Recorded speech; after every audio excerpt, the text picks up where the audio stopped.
यानंतर आत्ताची एक ब्रेकिंग बातमी पाहूयात। मोनो रेल मागचं शुल्क काष्ट हे सुरूच आहे। ट्रायल रन दरम्यान अपघात झालेला आहे। सिग्नल लिंकिंगच्या चाचण्या या सुरू असताना हा अपघात घडलेला आहे। तर अपघाताबाबत मोनो प्रशासन किरकोळ घटना आहे असं म्हणतंय, मात्र परिस्थिती ही तात्काळ नियंत्रणात आणण्याचा मोनो रेल प्रशासनाचा दावा आहे। कोणत्याही कर्मचाऱ्याला दुखापत झाली नसल्याचा दावा हा मोनो रेल प्रशासनाने केलेला आहे।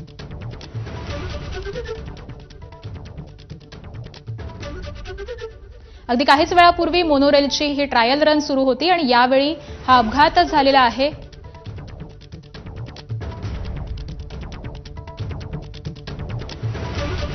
आणि आज संदर्भातले अपडेट जाणून घेऊयात आपले प्रतिनिधी अक्षय भाटकर यांच्याकडून। अक्षय,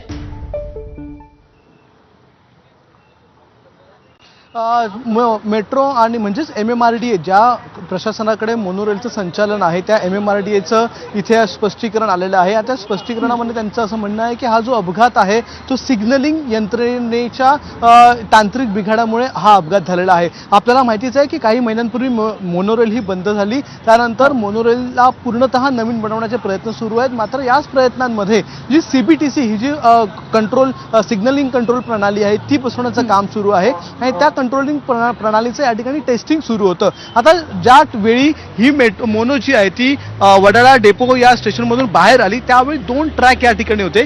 या मोनो रेलला एका ट्रॅकवर जायचं होतं, मात्र ही जी CBTCची जी नवीन टेक्नॉलॉजी आहे सिग्नलिंग प्रणाली आहे ती फेल ठरली, तांत्रिक बिघाड झाला आणि त्याच्यामुळे ही जी गाडी आहे ती दोन्ही ट्रॅकवर एकाच वेळी गेली आणि त्यामुळे ही गाडी जी आहे तिचा अपघात झालेला आहे। आता जे स्पष्टीकरण आलेलं आहे MMRDAचं त्यामध्ये ते असं म्हणतं की हा किरकोळ अपघात आहे, पण जर आपण बघू शकता या ठिकाणी की हा अपघात किरकोळ नाहीये, हा अपघात खूप मोठा आहे। हा एक रेक जो आहे तो तब्बल 50 ते 56 कोटींचा हा एक मोनोरेलचा रेक आहे। म्हणजे ही संपूर्ण गाडीची किंमत आहे, मेधाची ही नवीन गाडी आहे तिची किंमतच 56 कोटी आहे। जर या रेकला इतक्या मोठ्या प्रमाणात डॅमेज या ठिकाणी झालं असेल तर ही घटना किरकोळ नाहीये। दुसरं त्या ठिकाणी असं त्यांचं म्हणणं आहे की कोणत्याही कर्मचाऱ्याला या ठिकाणी दुखापत झाली नाही। तर आपल्या ABP माझाकडे या संदर्भातले व्हिज्युअल आहे, ज्या व्हिज्युअल मधून हे दिसतंय की जो चालक होता त्या चालकाला यामध्ये थोडीशी दुखापत जी आहे ती त्याच्या डोक्याला झालेली आहे, डोक्याला तर थोडासा त्याचा मार लागलेला आहे। त्यामुळे MMRDA कडून जे स्पष्टीकरण आलेलं आहे त्यामुळे थोडीशी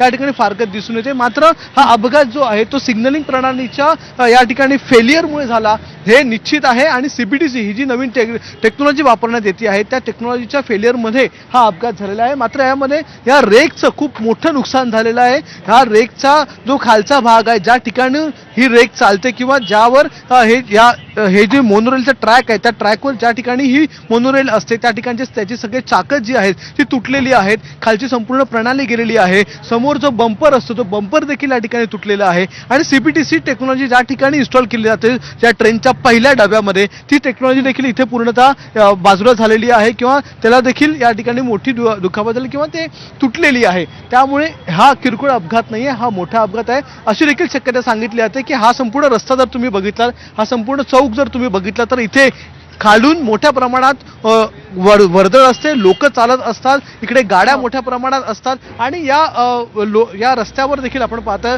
BSTच्या बसेस जात असतात, सामान्य लोकांची देखील मोठ्या प्रमाणात वाहतूक या ठिकाणी असते। मात्र जर ही ट्रेन चुकून ह्या अपघाताचं स्पीड जास्त असता आणि जर खाली पडली असती, खाली आली असती तर या ठिकाणी मोठा अपघात झाला असता, मोठी दुर्घटना झाली असती। मात्र सुदैवाने असं झालं नाही आणि त्यामुळे आज हा मोठा अपघात, एक मोठी दुर्घटना होता होता वाचलेली आहे। पण या अपघातामध्ये मोनोरेलच्या या रेकचं मोठ्या प्रमाणात नुकसान देखील झालेलं आहे आणि त्याचबरोबर येणाऱ्या काळामध्ये अशा अपघात होऊ नये यासाठी एक नवीन प्रणाली किंवा नवीन काहीतरी व्यवस्थित सिस्टीम जी आहे ती बसवणं गरजेचं आहे। ट्रायलच सुरू होत्या, हे मान्य आहे की ट्रायल सुरू होत्या, मात्र हा अपघात किरकोळ नव्हता, अपघात हा मोठाच आहे।